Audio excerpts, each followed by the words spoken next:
परम पूज्य सदगुरुदेव भैया जी महाराज के चरणों की वंदना करते हुए, हनुमंत लाल जी के चरणों की वंदना करते हुए आदिशक्ति माता भवानी के चरणों की वंदना करते हुए इस स्थान के देवता एवं कथा मंडप में आए हुए सभी भक्त संत ब्राह्मणों की वंदना करते हुए मैं अपने जीवन काल की 669वीं कथा में प्रवेश करने जा रहा हूं। उस परम पिता परमेश्वर से अनुरोध है कि हे परमात्मा, मेरा ध्यान निरंतर आपके श्री चरणों में रहे। श्रीमद् भागवत कथा जिसके लिए आया है, एक श्लोक आधा श्लोक, श्लोकाद श्लोक पादम व्याप्य नित्यम भागवतो। नित्य प्रति आप एक श्लोक पढ़े, आधा श्लोक पढ़े, आधे का भी आधा पढ़े, यह सुने।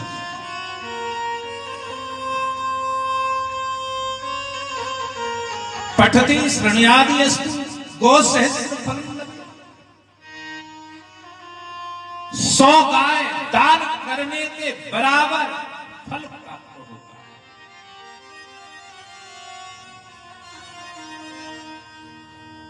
आप सोचें, एक श्लोक में, और एक श्लोक में भी आधा श्लोक, आधे का भी आधा श्लोक। यदि आप श्रवण करते हैं तो आपको कितना 100 गाय दान करने का पुण्य फल प्राप्त होता है।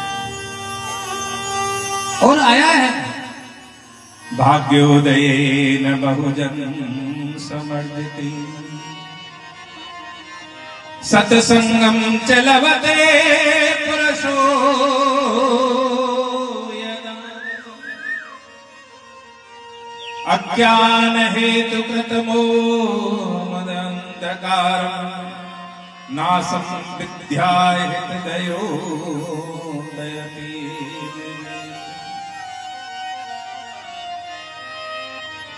अज्ञान बहुत जन्मों के पुण्य उदित होते हैं, तब जाकर आप सत्संग में जाकर बैठेंगे। सत्संग ऐसे ही नहीं मिल सकता है। आप लोग सोच रहे होंगे कि सत्संग ऐसे ही मिल जाता है। बहुत जन्मों की पुण्य, मन में संकल्प एक का है। मन में संकल्प केवल बलेश का था, लेकिन पुण्य तुम सबके उदित हो रहे थे, प्रबल हो रहे थे। जब पुण्य उदित होते हैं, प्रबल होते हैं, तो वहां सत्संग मिलता है। और जब सत्संग में जाते हैं तो भैया विवेक की प्राप्ति होती है। विवेक से क्या होता है? भगवान के प्रति प्रेम प्रकट होता है। आज यहां श्रीमद् भागवत कथा के बारे में चर्चाएं श्रवण करनी है, कथा को श्रवण करना है, जिसमें प्रथम महात्म के अंतर्गत भगवान का स्वरूप कैसा है, भगवान है कैसे, उस पर चर्चा है। जहां बताया गया भगवान का रूप कैसा है, सच्चिदानंद रूपाय विश्वोत्पत्त्यादि हेतवे तापत्रय विनाशाय श्री कृष्णाय। भगवान का रूप कैसा है? सत्य है, सत्यम परम धीमहि। जो पहले भी सत्य था, आज भी सत्य है और आगे भी सत्य रहेगा, ऐसे है भगवान। देखो, आप पहले रूप को जानते हैं।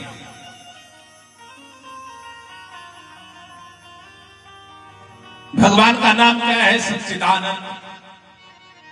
नाम जान गए, फिर रूप जान लिया आपने। जब रूप जानोगे तो फिर उनका चरित्र तापत्रय विनाशाय, तीनों प्रकार के तापों का नाश हो जाता है जिनका नाम लेने मात्र से। ऐसे हैं भगवान श्री कृष्ण। नाम, रूप और उनकी लीला। नाम और रूप लीला के अनुरूप ही यहां श्रीमद् भागवत कथा है। भगवान के नाम की चर्चा, भगवान का रूप, भगवान के गुण क्या है और भगवान की लीला क्या है, हम केवल उन्हीं का तो स्वाध्याय करेंगे 7 दिन लगातार। आज ना श्रीमद् भागवत कथा को श्रवण करने मात्र से भूत प्रेत सभी की मुक्ति हो जाती है, सब मुक्त हो जाते हैं। जब भक्ति ज्ञान वैराग्य नाचने लगे, श्री कृष्ण गोविंद हरे मुरारी, हे नाथ नारायण वासुदेव। श्रीमद् भागवत जी का ऐसा मंत्र जहां पर नृत्य करने लग जाते हैं, और नृत्य भी कौन करता है, भक्ति देवी नृत्य करती हैं। जब श्रीमद् भागवत कथा का आयोजन होता है, भागवत कथा के श्लोकों का वर्णन हुआ, तो भक्ति देवी नृत्य करने लगी, जो बार बार कहती हैं श्री कृष्ण गोविंद हरे मुरारी। देखो, ये इसमें भगवान के नाम के सिवाय किसी और का नाम नहीं है, किसी और की चर्चा नहीं है। इस मंत्र में, इस उच्चारण में भगवान के नाम श्री कृष्ण गोविंद हरे मुरारी, हे नाथ नारायण वासुदेव। जहां पर किसी और की चर्चा नहीं है।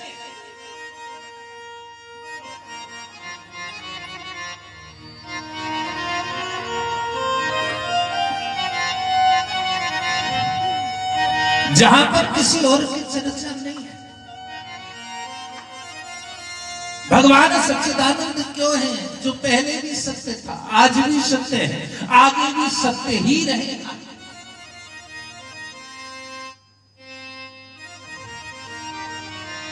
आज जिस नाम को श्रवण करके भक्ति देवी नाच उठी, नृत्य कर उठी।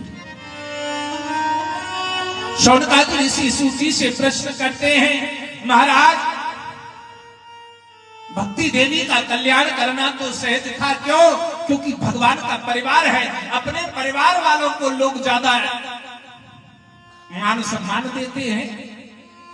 अरे ये मेरे परिवार का है, भले ही कोई लड़ रहा हो, सुबह से शाम तक लड़ाई हो, लेकिन फिर भी जब परिवार वाली बात आएगी तो सबसे आगे आकर अड़कर खड़े हो जाते हैं। महाराज भक्ति ज्ञान वैराग्य भगवान का परिवार है, उनकी मुक्ति हो गई तो कोई बड़ी बात नहीं है। क्या इस कथा को श्रवण करने से अधम भी तर जाते हैं? अधम, अधम से भी अधम। आज जब ये प्रश्न किया तो ज्ञान यज्ञ करिष्यामि सुख शास्त्र, जिस सुख शास्त्र के करने से, जिस ज्ञान यज्ञ के करने से भक्ति ज्ञान वैराग्य चिरयौवन रूप को प्राप्त कर गए। भक्ति सुतो तो तरुणो गृहीत्वा प्रेमे रूपा सहसा विराशी। भक्ति के दोनों पुत्र ज्ञान और वैराग्य जिस मंत्र को, जिस कथा को श्रवण करने से तरुण हो गए, जिन्होंने गीत गाया श्री कृष्ण गोविंद हरे मुरारे नाथेति नामान मोह, आज वही क्या कोई साधारण, क्या कोई पापी जब इस मंत्र का जाप करे, या इस कथा को श्रवण करे तो क्या भव से पार हो सकता है। देखो अभी एक चर्चा चल रही थी कि यहाँ तो अब 11,000 में ही कथा है जाए। भैया भगवान की कथा में कभी द्रव्य नहीं लगता, ना 11,000 लगते हैं, ना 21,000 लगते हैं, ना लाख लगते हैं, ना 2 लाख लगते हैं, ना 10 लाख लगते हैं, ना 50 लाख लगते हैं। भगवान की कथा में कभी पैसा नहीं लगते, भगवान की कथा में पैसा नहीं लगते, उनकी व्यवस्थाएं करने में पैसे लगते हैं। भगवान की कथा में कदापि कोई द्रव्य नहीं लगता है, लेकिन ये व्यवस्थाएं जो की जा रही हैं, जैसे दीपक जलाने के लिए, प्रज्वलित करने के लिए घी भी चाहिए और बाती भी चाहिए, उसी प्रकार से यहां पर श्रीमद् भागवत कथा श्रवण करने के लिए, श्रोताओं के लिए बैठने की उचित व्यवस्था करना, ये आवाज सब तक पहुंच सके, सबके कानों तक पहुंच सके, उसके लिए माइक की व्यवस्था करना। और आपको पता हो या ना हो, भक्ति देवी को जब कथा श्रवण कराई थी तो कहा आनंदवन में। आनंदवन कहां है? हरिद्वार में। बद्री नारायण में नहीं कराई, क्यों? क्योंकि वहां मौसम अनुकूल नहीं था। नारद जी ने अपने आश्रम पर यह कथा श्रवण नहीं कराई, कहां कराई? आनंदवन में। आनंदवन में क्यों कराई है? क्योंकि आनंदवन में मौसम अनुकूल था, बैठने की व्यवस्था थी, रेती की यहाँ ढेरी बनाई गई और उन पर बैठकर यहाँ सत्संग सुनाया गया है।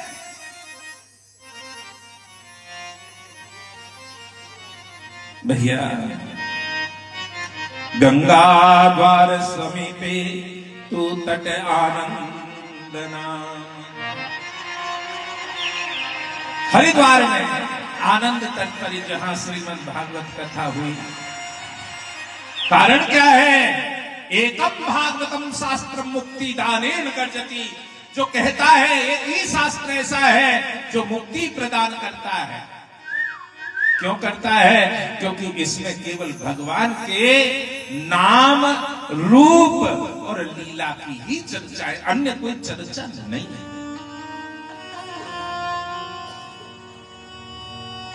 जितने भगवान के भक्त हैं वो उनकी लीला के ही विषय हैं। आज यहां पूछा गया है कि महाराज पंचो कृपा पाश्चल छद्दे कारिण क्रूराप साचाय वन दयाश्चये ब्रह्मस्व पुष्टाव विचार कारिण सप्ता यज्ञेन कलो पुनन्ति। इस श्रीमद् भागवत कथा को सुनने से कौन कौन पार हो जाता है? भक्त तो पार हो ही जाते हैं, लेकिन 5 प्रकार के महापाप बताए गए हैं। 5 प्रकार के महापाप, 5 प्रकार के महापाप कथा श्रवण करने से वो भी तर जाते हैं। 5 प्रकार के महापापी कौन है? पहला, मदिरा पान करने वाला, शराब पीने वाला। आजकल तो समाज में शराब एक फैशन बन गया है। अभी पहले तो देखा जाता था कि दामाद ही कहीं शराबी ना मिल जाए, अब तो समाज में इतना बुरा प्रचलन आ गया है कि ये भी सोचने को तैयार हो रहा है कहीं बहू शराबी ना मिल जाए। क्योंकि प्रचलन इतनी तेजी से है हमारे समाज में, जो दिखाया जा रहा है, जो टीवी पर दिखाया जा रहा है, जो चलचित्र के द्वारा दिखाया जा रहा है, उसका कारण क्या है? पहला मदिरापान और दूसरा ब्रह्म हत्या। जो ब्रह्म हत्या कर दे उसकी मुक्ति नहीं होती, लेकिन श्रीमद् भागवत कथा का श्रवण करने मात्र से ब्रह्म हत्या करने वाले की भी मुक्ति हो जाती है। तीसरा श्रवण की चोरी, सोने की चोरी। जो सोने की चोरी करता है वो महापापी होता है। लेकिन यदि श्रीमद् भागवत कथा का श्रवण करे और उसके पश्चात इस पाप को दोबारा ना करे तो वो भी मुक्त हो जाता है। पर स्त्री गमन, जो दूसरे की स्त्री पर बुरी नजर रखता है वो महापापी होता है। लेकिन श्रीमद् भागवत कथा श्रवण करके जो दूसरे की स्त्री पर कदापि बुरी नजर ना डाले वो भी हमसे पार हो जाता है। और पांचवा है विश्वासघात। विश्वासघात दिल दे दिलासा ना दे। जो विश्वासघात करता है उसे भी महापापी कहा गया है। और जो विश्वासघात करता है और वो भी कथा को श्रवण करे तो यहां वो भी भव से पार हो जाता है। लेकिन ध्यान रखें, कथा श्रवण करने के पश्चात ऐसे नहीं कि अब विश्वासघात कर दिया, अब कथा सुन लो, फिर दोबारा में फिर कर ले, फिर एक और कथा करा देंगे। ऐसा नहीं होगा। आप रिपीट करते गए तो कुछ नहीं होगा। कथा श्रवण करने के पश्चात तुम्हारा ये जो पांचों महापाप है वो छूट जाने चाहिए। कहा गया है सप्ताह यज्ञ करने से वो व्यक्ति भी पवित्र हो जाते हैं। क्या इस कथा से भूत प्रेत, घर के पितर देवता वो भी पार हो जाते हैं? अत्र ते कीर्त्यासम् इतिहासं पुरातनम् यस्य श्रवण मात्रेण पापहानि उपजायते। इसके ऊपर एक पुराना इतिहास सुनाया जा रहा है। तुंगभद्रा नदी के तट पर एक अनुपम नगर बसा हुआ था जिसमें एक ब्राह्मण रहते थे जिनका नाम था आत्मदेव। वो बड़े सुशील थे, सुंदर थे, लेकिन उन्हें एक दुख था। दुख क्या था कि उनकी कोई संतान नहीं थी। और जब संतान नहीं थी तो बड़ा कष्ट, बड़ा है। वैसे तो हर प्रकार की सुख सुविधा है, लेकिन संतान ना होने के कारण वैसे एक दिन नदी किनारे बैठे बैठे रो रहे थे। वहां एक संत की दृष्टि पड़ी और संत पूछ बैठे, कथम रोदसी विप्रः, हे विप्र तुम क्यों रो रहे हो? काते चिंता बलियसी, तुम काते चिंता बलियसी, तुम्हें कौन सी चिंता है बताओ तो सही।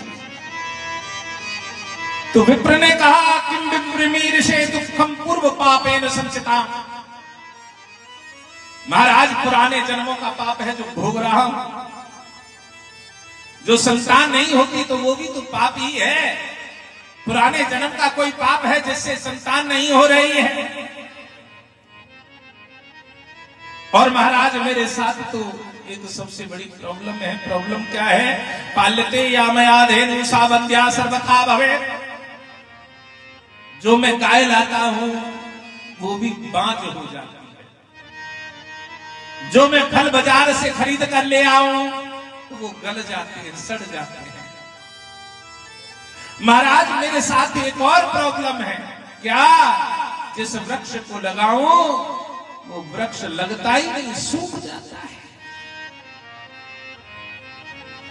अब भैया जो व्यक्ति जैसा होगा वो वैसे ही उपदेश करेगा। आप ये जरूर ध्यान रखना, आपको उपदेश कोई कैसा करेगा? जो जैसा है, जो चुगली करने वाला है वो हमेशा चुगली करेगा।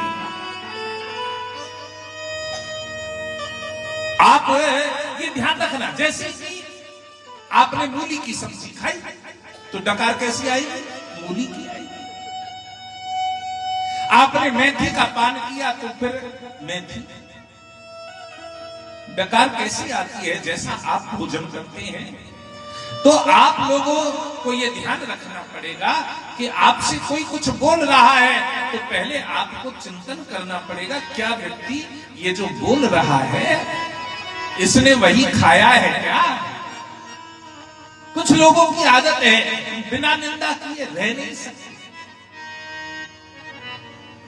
तो यहां पर वो संत से पूछ रहे हैं तो संत क्या बताएंगे? संत से मांग रहे क्या मिल जाए? बेटा मिल जाए। और संत क्या कह रहा है? मुझ ज्ञानम प्रजारूपम बलिष्ठा कर्मणो गति विवेकम तो समासाध्ये त्यज संसारे वास। ये छोड़े, क्या बेटा बेटी के चक्कर में पड़ रहा है? तुझे पता नहीं है हिरण्याकश्यप की मृत्यु केवल बेटे के कारणवश हुई। ना प्रहलाद होता ना हिरण्याकश्यप मरता। यह कोई जरूरी नहीं है कि संतान से सुख मिले, इसलिए इस हट को छोड़ दे और भगवान का भजन कर, क्योंकि जो जैसा होगा वो उसी तरफ खींचता है। जो जैसा होगा वो उसी तरफ खींचता है। अब यहां पर जिद कर रहे हैं, छोड़िए संसार की वासना को, विवेक का आश्रय ले ले, भगवान का भजन कर, चिंतन कर, मनन कर, वंदन कर। लेकिन वो कह रहे हैं महाराज, पुत्रादि सुखहीनो संन्यास शुष्क एव ही। महाराज सही बताओ, जिसमें पुत्र और पुत्री का सुख ना हो ऐसा संन्यास भी निरस है। और महाराज लोक में सरस तो पुत्र पौत्रादि से भरा पूरा परिवार होता है, कोई अम्मा के, कोई बाबा के, कोई चाचा के, कोई ताऊ के है? आपको क्या पता महाराज, आप तो बाबाजी हो। बाबाजियों का क्या, ये तो है ही नहीं, क्योंकि बाबाजियों का तो और कोई रिश्ता नहीं होता, केवल एक ही रिश्ता होता है, बाबा, ओ बाबा। हमारा आपसे कोई और रिश्ता नहीं है, पहले तो और रिश्ते थे, लेकिन जब जोग ले लिया तो फिर कोई और रिश्ता नहीं है, केवल एक ही रिश्ता शेष बच जाता है। कह रहे ब्राह्मण का एक ऐसा भाव देखकर मन में सोचने लगे और कहने लगे, सप्त जन्मावधि तव पुत्रो नेवचे। एक जन्म तो क्या तेरे अगले 7 जन्म में संतान नहीं होगी। और वो रो रहा है, गुरुदेव के चरण पकड़ लिए, कह रहे महाराज पुम्मम नाम नरकस्य तत्र पुत्र जायते। मैंने सुना है कि गृहस्थ में पुत्र की परम आवश्यकता होती है, एक पुत्र दे दो। नायास्यसि सुखम पुत्रा ददादेव अतो हटेन युक्तोऽसि हटेनम किं बदामि। बार बार हट करने लगे, और जब हट पकड़ ली है तो संत दयालु होते हैं। उन्होंने तस्याग्रहं समालोक्य फल में कम से दत्तवान, एक झोली से फल निकाला और उसके हाथ में दे दिया। कहने लगे इसे अपनी स्त्री को दे देना, और जब इदम भक्षा पतन्यातम तत्पुत्रो भविष्यति, जब तुम्हारी स्त्री इस फल को ग्रहण करेगी तो उसे क्या होगा? पुत्र मिलेगा। पतन्या पाड़ो फलम दत्वा स्वं यातस्तु पुत्रचित्। आज यहां जब वो वो फल लेकर आए और फल को अपनी स्त्री को दिया। तो स्त्री तो बड़ी अलग स्वभाव की थी, उसका स्वभाव बड़ा विपरीत था। वो सोचने लगी मेरे समझ में तो जाके बालक ना हो वही बढ़िया, और बालक है देते पहले विधवा है जाए तो और बढ़िया। क्या इसे नारी बोल सकते हैं? क्या इसे नारी का स्वभाव समझ सकते हैं? ये नारी का स्वभाव नहीं है, क्योंकि नारी तो जननी है। यहां वो सोच रही है प्रसूतो दारुणम दुखम सुकुमारी कथम से,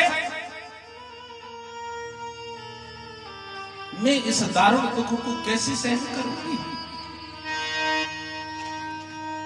इतनी देर में उसकी बहन आ गई। बहन कहने लगी क्या लाई है? ये फल बड़ा सुंदर दिखाई दे रहा है, तेरे जीजा जी लेकर आए।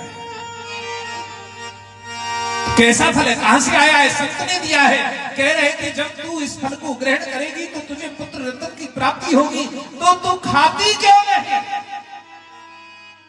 और वो कहने लगी लालने पालने दुख। लालने पालने में जो दुख होता है बहन, मैं उन झंझटों में नहीं पड़ना चाहती। कोई ऐसा कार्य नहीं है कि ये मैं फल भी ना खाऊं और पुत्रवती हो जाऊं। उसने कही इसका वो निदान मेरे पास है। क्या है? कि मैंने गर्भ धारण कर रखा है, इस फल को गाय के लिए डाल दे, पता लग जाएगा सच्चा है या झूठा है, क्योंकि तेरी गाय भी तो बांझ है। मैं अपनी संतान तुझे दे दूंगी, तेरे पास धन बहुत है और मेरे गर्भ से संतान बहुत है। 6 संतान तो पहले से, एक और सही, और अभी भी मैंने गर्भ धारण कर रखा है, 3 महीने का गर्भ है। दोनों के बीच में एग्रीमेंट हो गया।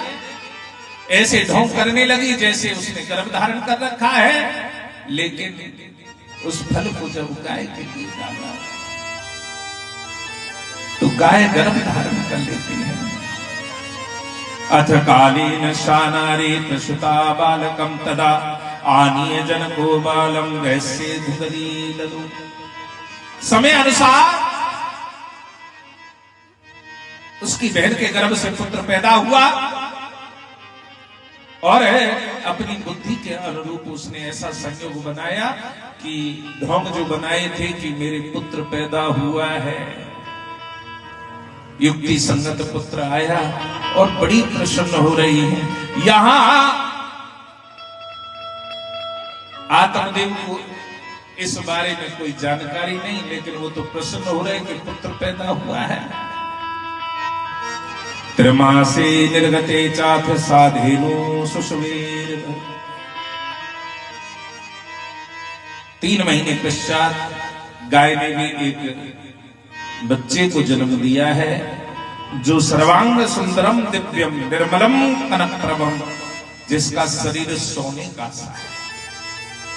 और जब उसने बच्चे को जन्म दिया है तो आज आत्मदेव बड़े प्रसन्न हो रहे हैं। क्यों? भाग्योदयो धुना जाते आत्मदेवस्य। वो अपने आज भाग्य को क्या कह रहे, सराहना कर रहे हैं। कहा तो मेरे संतान नहीं होती थी, अब तो गाय के भी हो रही है, तो वो भी पुत्र पैदा हो रहा है।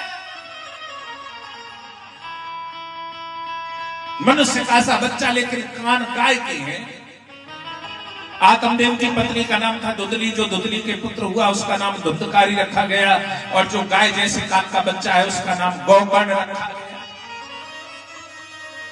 दोनों का लालन पालन होने लगा, लेकिन मां पर पूत, पिता पर घोड़ा, बहुत नहीं तो थोड़ा थोड़ा। दोनों के लक्षण अलग अलग हैं। दुदली का जो पुत्र है जिसका नाम दुंदकारी है, वो धीरे धीरे ऐसी ऐसी संगति में बैठने लगा जैसे माता पिता का जीना दुश्वार हो गया। और गौकर्ण जो संत का प्रसाद है, संत का आशीर्वाद है, वो नित्य प्रति माता पिता और शस्त्र और शास्त्र की सेवा में लगा रहता है, पठन पाठन में लगा रहता है। उसका स्वभाव विपरीत है, उससे विपरीत है किसी दुंदकारी से। दोनों के स्वभाव विपरीत है। आज यहां आत्मदेव दुख पाते हैं। गौकर्ण ने उपदेश दिया, उपदेश पाकर पिताजी घर में कुछ नहीं रखा, भगवान का भजन करो, वो तो चले गए। लेकिन धुंधली से कर नहीं छूटा। उपदेश तो दोनों ने सुने थे, ऐसा नहीं है कि उपदेश केवल आत्मदेव ने सुने, उपदेश तो सभी दोनों ने सुने। लेकिन भैया अब देखो, कथाएं तो सभी लोग सुनते हैं, लेकिन ये कोई जरूरी नहीं है कि सभी मैया गुरु के प्रति भाव रखें, भगवान के प्रति भाव रखें। कथा सुनते सुनते भी उनका भाव को भाव ही बना रहता है, उनका को भाव कभी भाव में परिवर्तित नहीं होता। जैसे एक पुरानी कहावत है, घूरे पे कितनों गुलाल छिड़क लियो, घूरो तो घूरो रहेगो। लेकिन यहाँ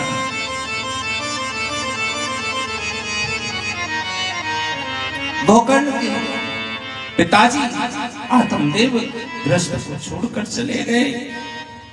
गौकर्ण पढ़ाई करने के लिए गए और धुंधकारी वेश्याओं की संगति में बैठता है। और जैसे ही भागवत जी ने तो लिखा है कि एक रात्रि उनकी मां कुएं में जाके गिर गई, लेकिन विश्राम सागर में लिखा है कि जो धुंधली थी उसका सिर काटकर ही उसका बेटा ले गया था, और उसने वेश्याओं को सौंपा था कि लो मैं तुम्हारे लिए अपनी माँ के शीश को काट लाया। वेश्याएं सोच में पड़ गई, जो हमारे लिए हम अपनी माँ के शीश को काट कर लाया, कहीं ये एक दिन हमसे कोई अच्छा मिल गया तो ये हमारे शीश भी ना काट दे। इसलिए उसे तप्तांगर समूहश्च तन्मुखे ही विच्छिको, उन्होंने चहकते हुए अंगारे, पहले उसे मदरा का पान कराया और फिर चहकते हुए अंगारे उसके चेहरे पर डाला। उसने बचाओ बचाओ की ध्वनि की, लेकिन उसे कोई बचाने के लिए तैयार नहीं होता है। जब वेश्याओं ने उसे मार दिया तो उसे प्रेत योनि मिली, और प्रेत योनि को पाकर, भाई कुछ व्यक्तियों का स्वभाव होता है जो जीते जी भी दुख देते हैं और मरने के बाद भी दुख देते हैं। जो मरने के बाद दुख देते हैं वो प्रेत ही होते हैं। अब जब मरने के बाद भी दुख दिया जा रहा है,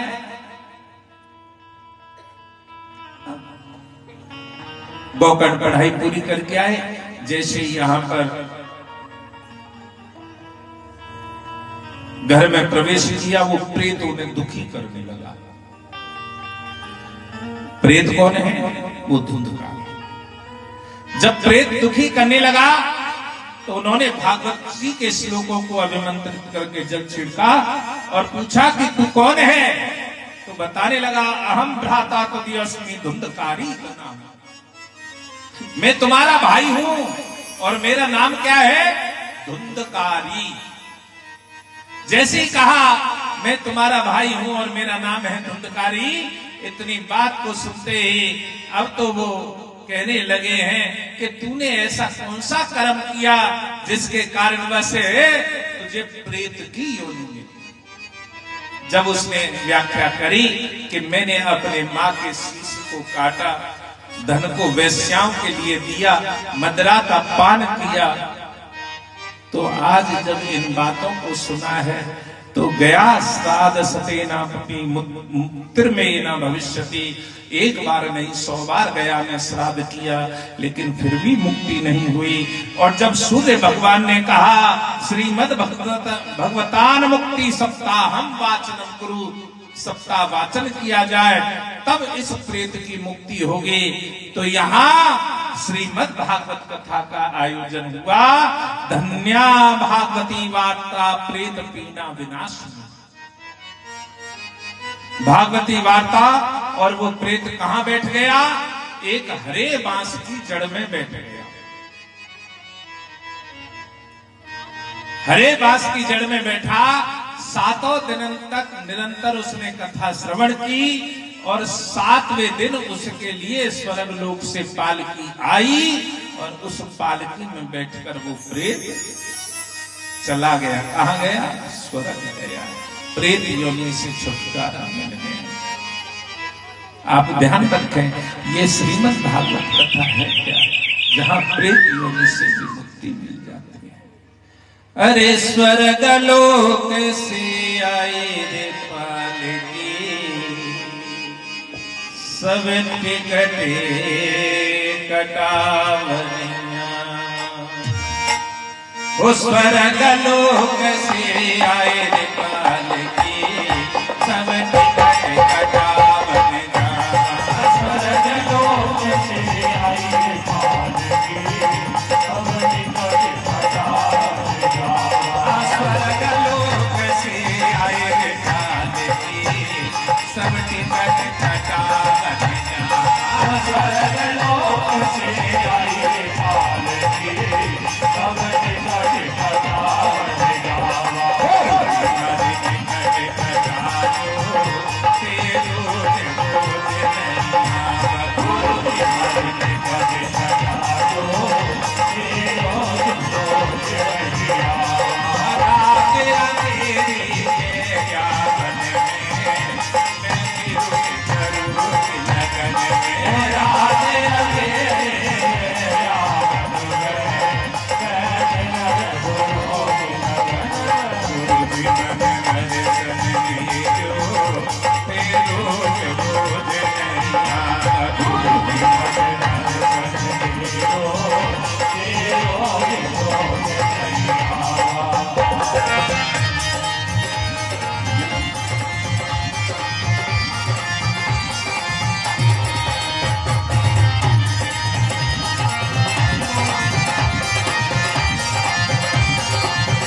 उस कर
धन्या भागवते वार्ता प्रेत पीड़ा विनाश सप्ताहपे तथा धन्य कृष्ण लोक फल।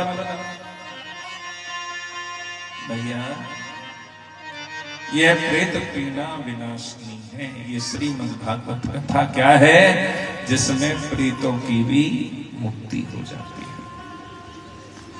स्वर्ग लोक से पालकी आई और उसमें बैठकर चले गए। अब भैया विद्यते हृदय चित्तन्ते सर्व संशया, जो हृदय के अंदर संशय की गांठ है वो सप्ताह यज्ञ के द्वारा एक एक करके खुलती चली जाती है। अब शंका का विषय बना कि कथा तो सभी ने सुनी लेकिन पालकी एक आई, सबके लिए नहीं आई, पालकी एक आई। आप लोगों को बताओ, हमारी शिष्य रूबी अपने गांव में मोतिहारी में कथा करा रही है। आज उसके चावल देने के लिए आई हुई है। आजा बेटा, देखो ये जज्बा होता है। मेरे हिसाब से जौनापुर में किस प्रकार से जीवन यापन करते हुए इसने अपने समय को काटा और उसके बाद भी एक मन में संकल्प के गुरुजी कैसे भी घर आ जाए और उस संकल्प की पूर्ति के लिए आज यहाँ श्रीमद् भागवत कथा के चावल देने के लिए भी आ गए। इसी 26 तारीख से, इसी 26 तारीख से मोतिहारी बिहार में कथा है। इनके जो गांव है वहां पर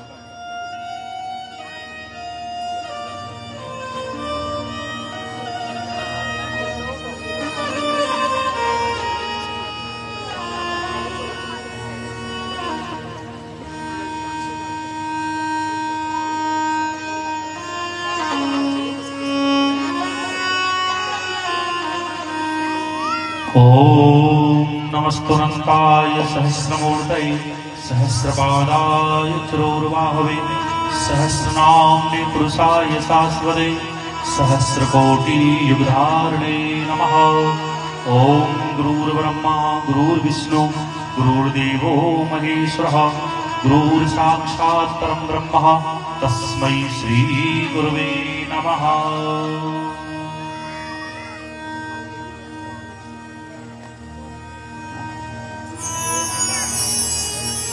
बेटा सरोज एक बार चावल लेके कमरे तक पहुंचा आपका।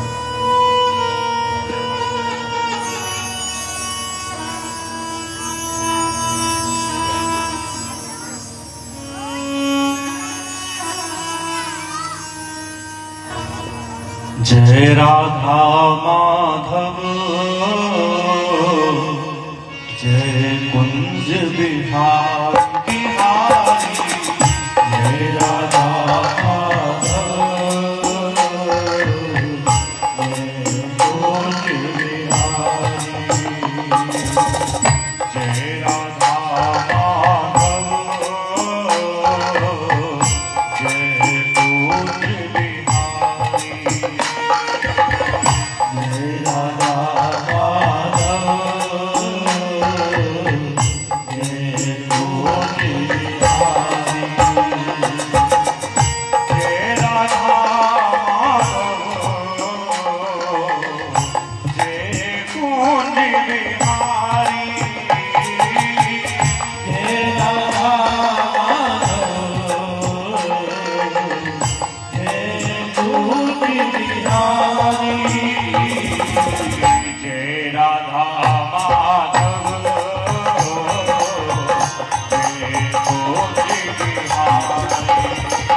सदगुरुदेव महाराज की जय।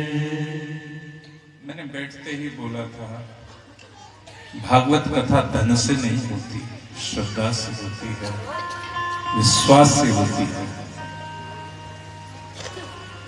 धनवान को मैं परसों की एक चर्चा बताऊंगा। हम एक ऐसे शिष्य के यहां गए जिसके लिए भोजन की व्यवस्था रोजाना कुआं खोदकर पानी पीने के बराबर थी। और जब हम उस शिष्य के यहां पहुंचे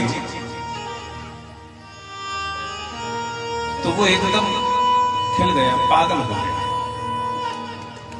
गुरुजी आए,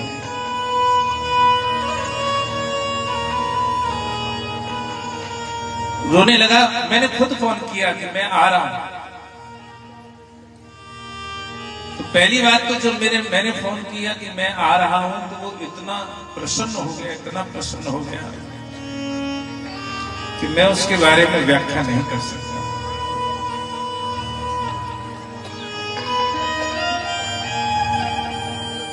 और उसके बाद में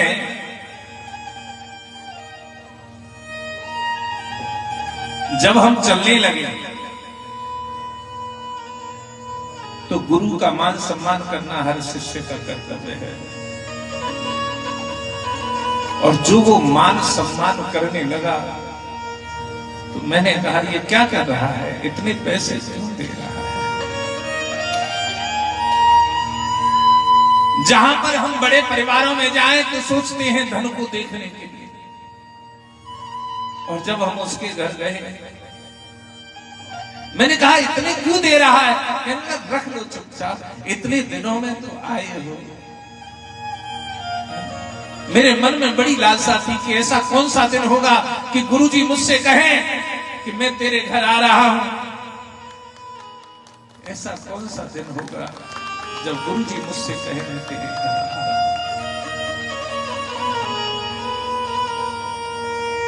तो मेरे साथ जो थे मैंने उनसे कहा, देखा बड़े लोग तो हिसाब लगाते रह जाते हैं और उन्होंने एक लिमिट बना रखी है कि इतने से ज्यादा नहीं देना है, लेकिन देख इसकी श्रद्धा, देख इसका विश्वास, देख इसका प्रेम। तो इस बात का ध्यान रखना, गुरुजी के लिए सब शिष्य एक बराबर होते हैं। कोई अमीर या कोई गरीब उनके लिए कोई मायने नहीं रखता। गुरुजी के लिए तुम्हारी श्रद्धा का होना परम आवश्यक है। यदि तुम्हारी श्रद्धा है, श्रद्धा विश्वास श्रद्धा है, विश्वास है, तो गुरुजी तुम्हारे लग जाएंगे। उसी प्रकार से मेरी बेटी रूबी, जिसका एक प्रेम, जिसका भाव, जिसकी श्रद्धा, गुरुजी गांव में चलेंगे, गांव में जैसी टूटी फूटी सेवा होगी आप स्वीकार करेंगे। मैंने कहा, अरे पगली, सब सुख का समय होगा, उसमें तो और आनंद आएगा, उसमें और आनंद आएगा। तो आप लोग इतना ध्यान रखें कि तुम्हारी श्रद्धा पूर्ण होनी चाहिए, और जब श्रद्धा होगी तो उसके लिए किसी और चीज की आवश्यकता नहीं। आज यहां कहा है, महाराज पालकी एक क्यों आई, सबके लिए क्यों नहीं आई? कथा तो सबने सुनी थी, एक पालकी क्यों आई? तो बताया जा रहा है, श्रवण संभागेन सर्वेषां हितश्रुते। सुनने में भी अलग अलग फल होता है क्या? सुनने का फल भी अलग अलग होता है क्या?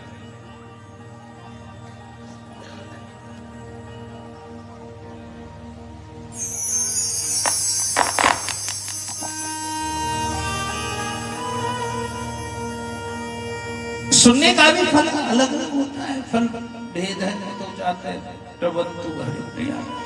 क्या भगवान भी भेद लगते हैं। एक के लिए पालकी आई और सब बैठे रह गए।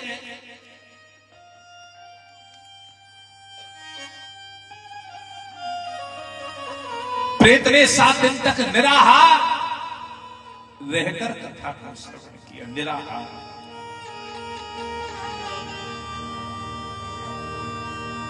विषय की स्थिरता थी, उसे केवल एक लगन लगी हुई थी कि मेरा कल्याण हो जाए। विषय की स्थिरता होनी चाहिए। तुम जिस भाव के लिए कथा करा रहे हो, तुम्हारा भाव वही बना रहना चाहिए, भावना इधर उधर हो जाए। विषय की स्थिरता। और भैया, किसी के अंदर भी दृढ़ ज्ञान नहीं होता है, इसलिए श्रवण के बाद में फिर मंत्रणा करें, जाप करें। ऐसे नहीं है कि चुगली में बैठ जाओ, दूसरे की चर्चाओं में बैठ जाओ, फलाने के तो ऐसा है वो, वाकई ऐसे है वो, वाकई ऐसा है वो। नहीं, ये चर्चाएं नहीं करनी है।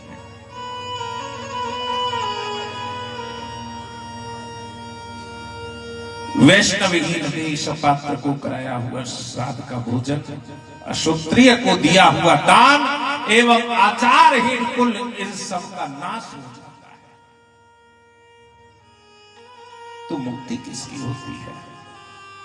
तो कहा गया है, विश्वासो गुरु वाक्येषु। पालकी किसके लिए आती है? पालकी आती है जो अपने गुरु के वचनों पर विश्वास करता है। जो अपने गुरु के वचनों पर विश्वास नहीं करता, ऐसे आदमी को पालकी लेने के लिए नहीं आती। जिसे अपने गुरु के वचनों पर विश्वास नहीं।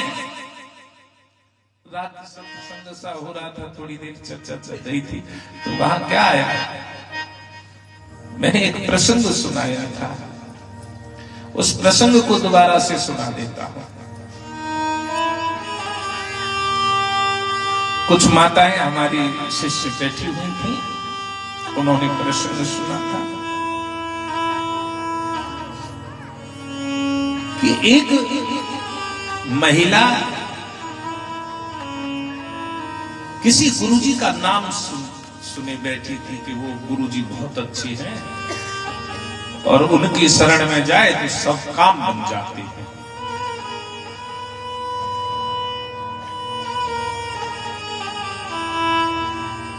तो महिला महाराज के पास गई और उन्हें देखकर पहले तो प्रसन्न चित्त हो गया उसका मन, के गुरुदेव के दर्शन किए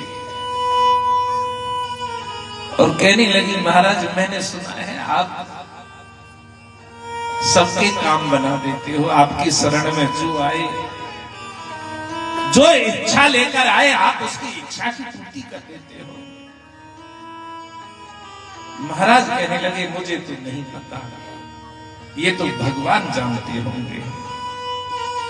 महाराज आप तंत्र मंत्र के बारे में भी बहुत भली प्रकार से जानते हैं। महाराज कहने लगे, मुझे तो नहीं पता, भगवान जानते होंगे। स्त्रियों का स्वाभाविक गुण। स्त्री कहने लगी, महाराज हमारे पतिदेव ना हमारी बात ना माने, कोई ऐसा ताबीज बना के दे दे जाते पति देव मेरे कहे में चले। अधिकतर माताओं का यही रोना रहता है कि मेरे पतिदेव मेरी बात नहीं मानते, कोई ऐसा ताबीज बना दो जिससे मेरे पतिदेव मेरी बात माने।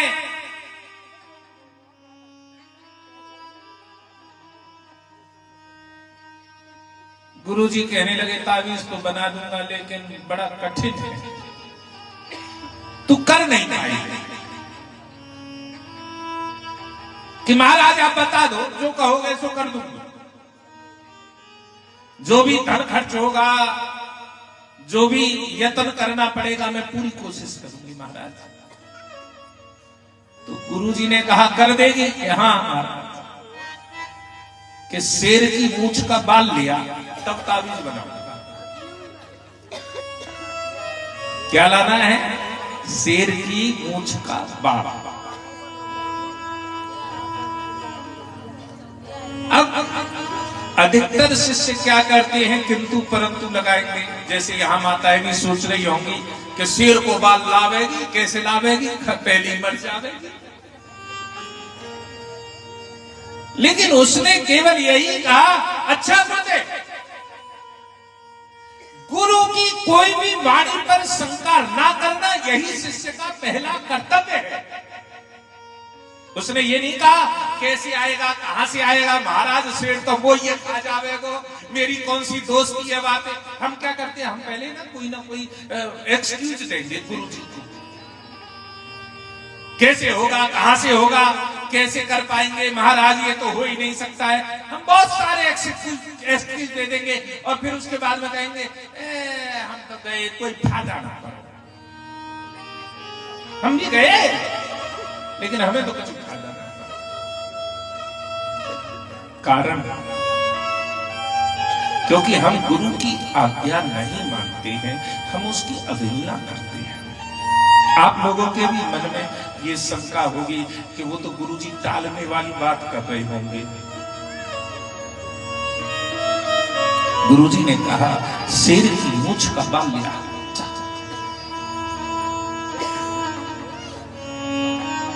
अब शेर की मूंछ का बाल गुरुजी ने कहा और वो जंगल के लिए निकल गई। एक शेर बैठा था, अब जैसे जंगल में गई और शेर को देखा, मन तो प्रसन्न हुआ, लेकिन शेर ने दहाड़ मारी और वो उल्टे पैर आए गई।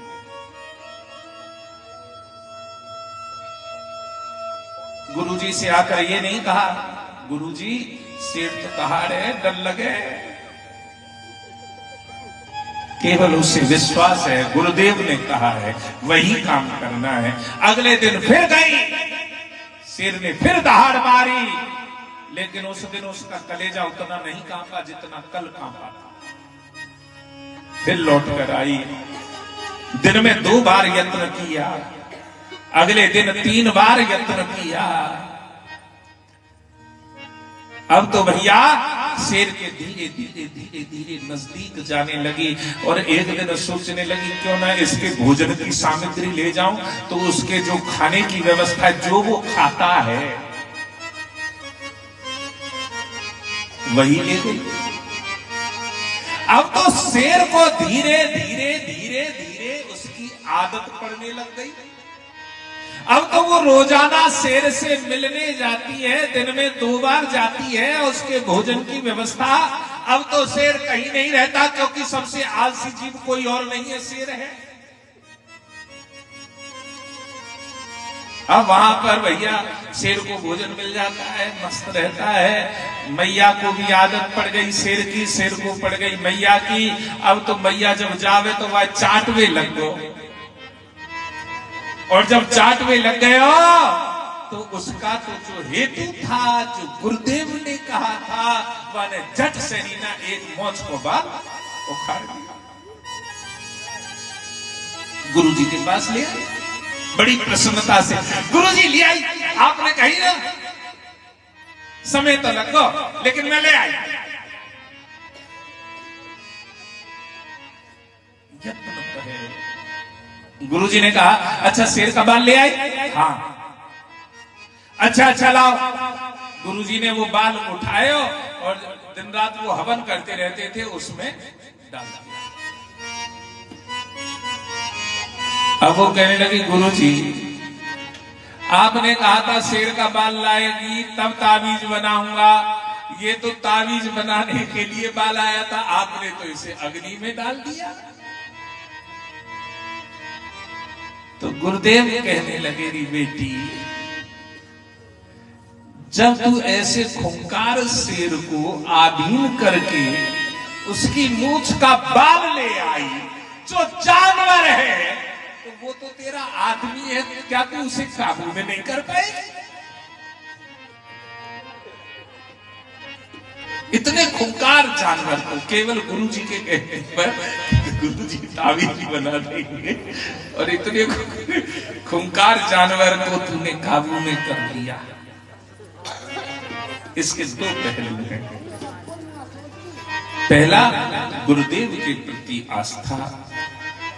दूसरा, गुरुदेव ने जवाब कितना अच्छा दिया है कि एक जानवर को काबू में कर लिया जिस प्रेम के कारणवश, जिस प्रेम के कारणवश तूने जानवर को काबू में कर लिया, वही प्रेम वही समय तेरा ध्यान कहां था? उस जानवर को काबू में करने में। उसी प्रकार से वही ध्यान वही प्रेम तू अपने पति से कर लेगी तो तेरा पति अपने आप तेरे काबू में हो जाएगा। तो आपकी गुरुदेव के प्रति श्रद्धा क्या है? हम किंतु परंतु करते हैं, हम तो केवल किंतु परंतु में लगे रहते हैं। गुरु जी के पास जाएंगे लेकिन हम पहले 50 बात अपनी सुना देंगे। गुरु जी ने कहा ऐसे करियो या काम करियो। ओ महाराज छोरा बात ना माने। गुरु जी कहने लगे छोरा दे गई सुबह सुबह सूर्य भगवान जल्दी को हाँ बढ़ा दिएगा चल, हाँ वो तो माने कोई ना। ले भैया तुमने पहले ही उसे डायरेक्ट कर दिया। गुरु जी ने जो बोला वो तो तुमने सुना नहीं, तुमने अपनी अपनी चर्चाएं रख दी। तो पालकी किसके लिए आती है? विश्वासो गुरु वाक्य, जो गुरु के वचनों पर विश्वास करता है। श्रेयस्मिन दीनत्व भावना। गुरु जी के सामने दीनता का भाव होना चाहिए।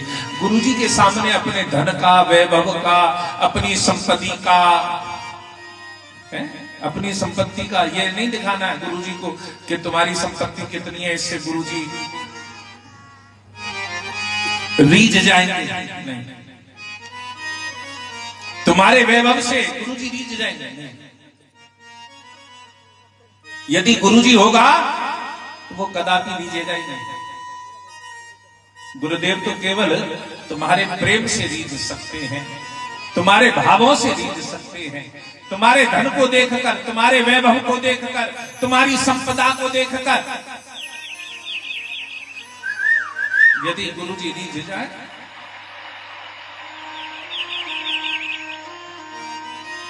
तो फिर गुरु जी कैसे? क्योंकि गुरु जी के मन में भी लोभ नहीं होना चाहिए।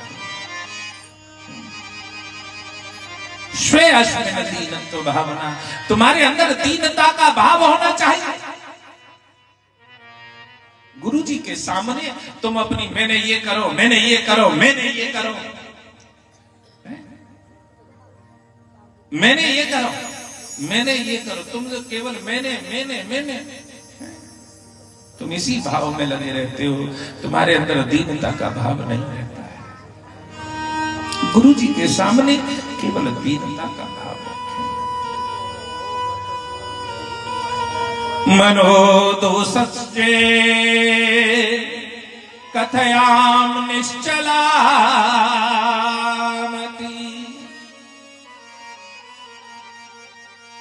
मनो दोषस्ये, तीसरा मन के दोषों पर विजय। भैया मन के दोष, कबहू मन रंग तुरंग चढ़े, कबहू मन चाहत है। जब तक मन के दोषों पर विजय प्राप्त नहीं होती, कहते हैं ना, सभी लोग कहते हैं ये मन बड़ा चंचल है, कैसे तेरा भजन करूं। ये मन बड़ा चंचल है, कैसे तेरा भजन करूं। ये मन बड़ा चंचल है, कैसे तेरा भजन करूं। कितना इसे समझाऊं, कितना इसे समझाऊं, उतना ही मचल जाए राधे चरणों की श्यामा तेरे चरणों की। करे भूल जो मिल जाए सच कहता हूँ राधे, सच कहता हो राधे, तकदीर बदल जाए राधे तेरे चरणों की श्यामा तेरे चरणों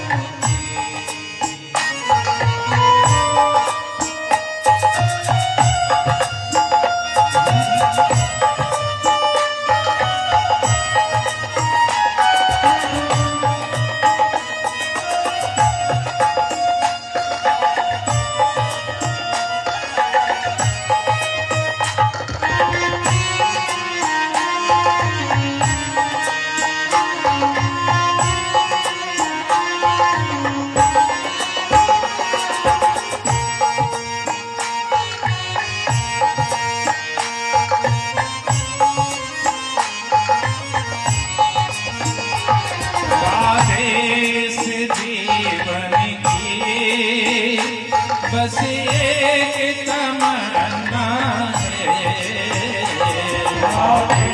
इस जीवन की, बस एक तमन्ना है। आदेश जीवन की बस एक तमन्ना है इस जीवन की, बस एक तमन्ना है। सामने हो मेरे, तुम सामने हो मेरे, मेरा दम निकल आए राधे तेरे चरणों की,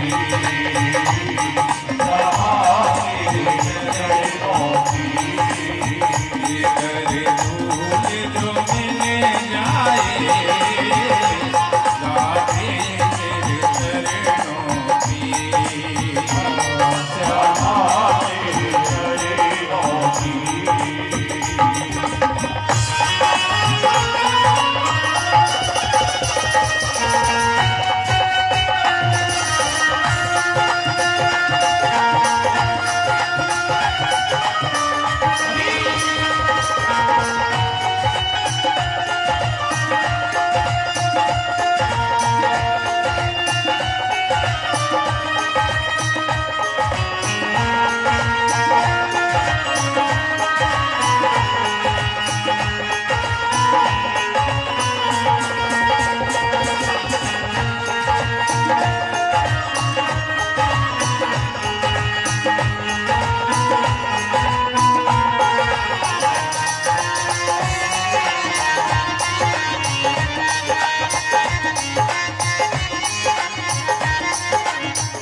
बस एक तमन्ना है प्यारी से जीवन की, बस एक तमन्ना है।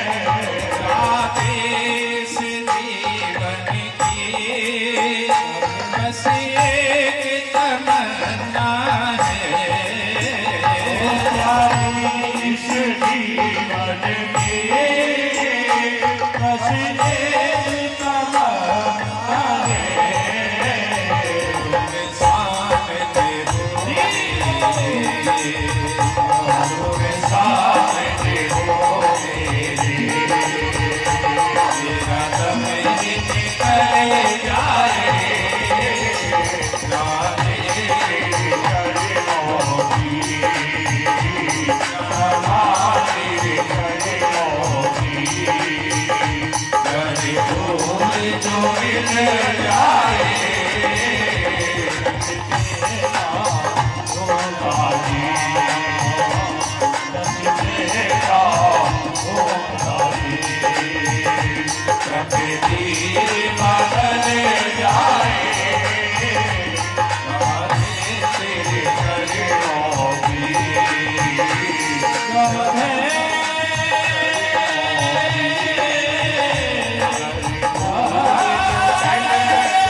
कथया कथाया निश्चला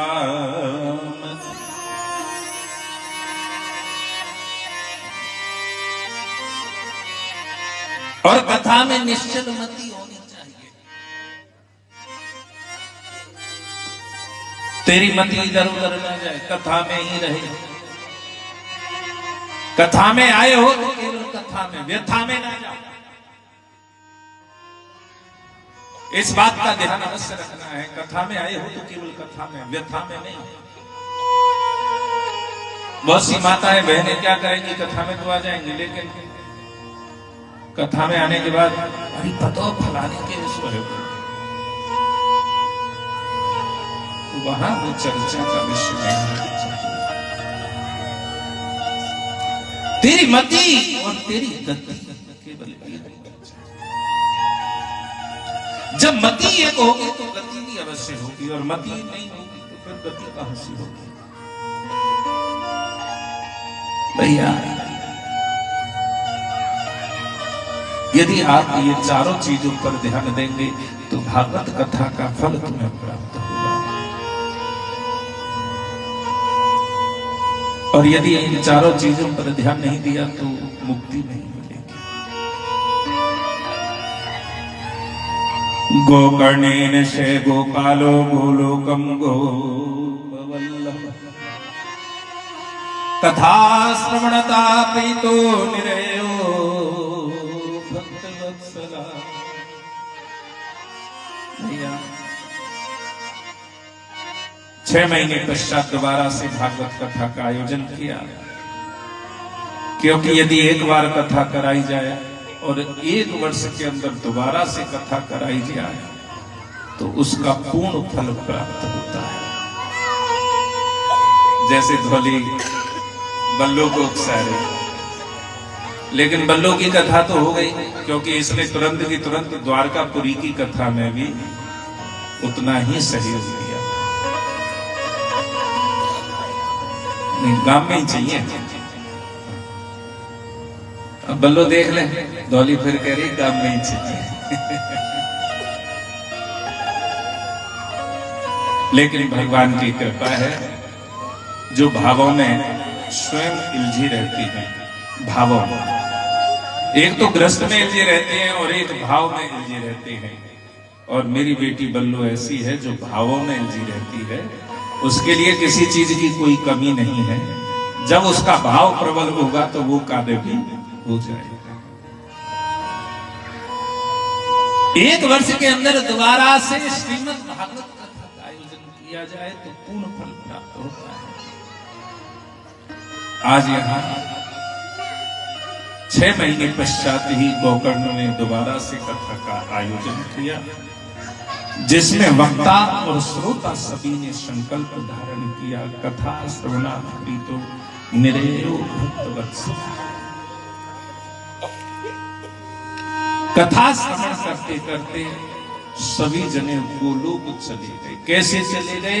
अयोध्या वासना पूर्वम यथा रामेण संगता।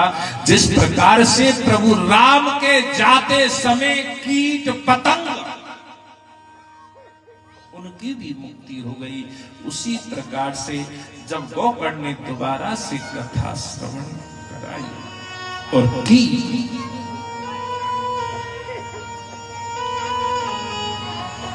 यहां तक आया है कि लोक में सूर्य, चंद्रमा और सिद्धों की कभी भी गति नहीं हो सकती, उसमें वे श्रीमद् भागवत श्रवण करने चले गए। आप सोच रहे होंगे कि सूर्य भगवान कथा नहीं सुन रहे, अरे क्षितिज पर है। आप ध्यान रखें, भागवत कथा अधिकतर दिन में होती है, लेकिन जब हम बिहार में कथा करने जाते हैं तो हमने देखा है वहां रात में कथा होती है।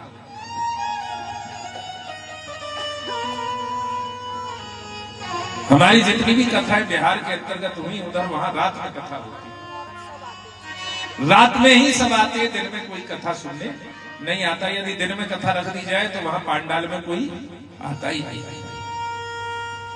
रात के समय कथा होगी और फिर सब लोग सुनने के लिए आएंगे। और कथा का समय संध्या में ही होता है, संध्या से ही कथा को प्रारंभ किया जाता है। तो यहां सूर्य और चंद्रमा सिद्धों की भी गति बन गई है।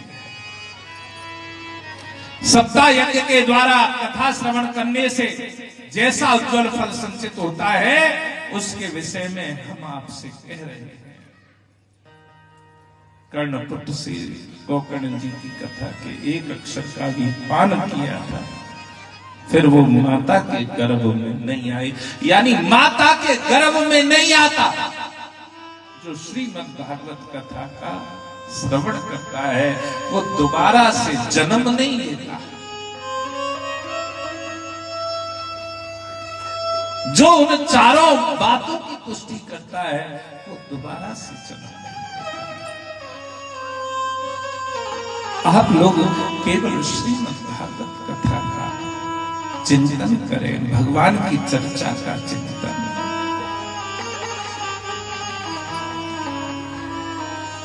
ये वेद रूपी कल्प वृक्ष का परिपक्व फल है। श्री सुखदेव जी के मुख का संयोग होने से अमृत रस से परिपूर्ण हो गया है।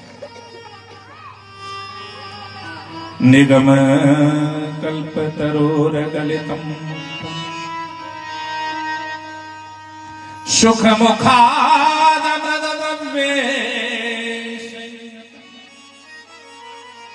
पिबत भागवतम रसमानयम् मुहुर्हो रसिका भुवि।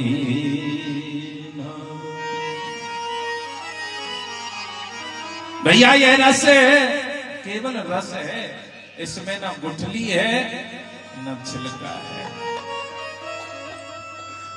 और तो और यह रस कहीं और नहीं मिलता।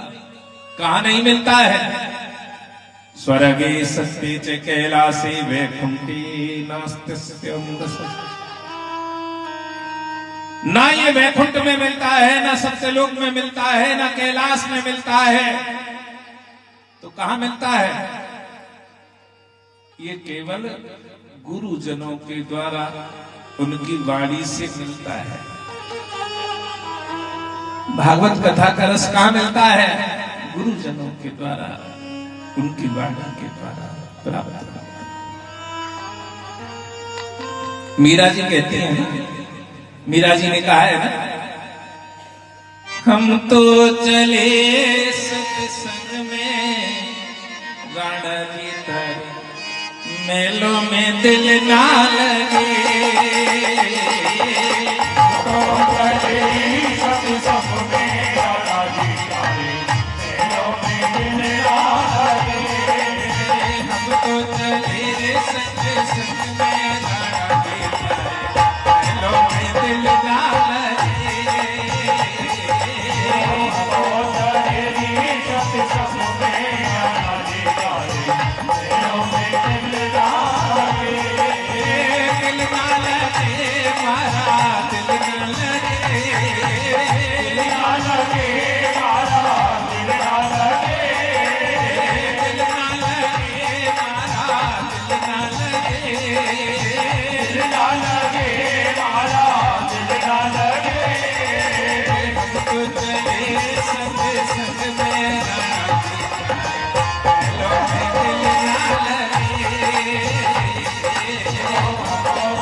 ना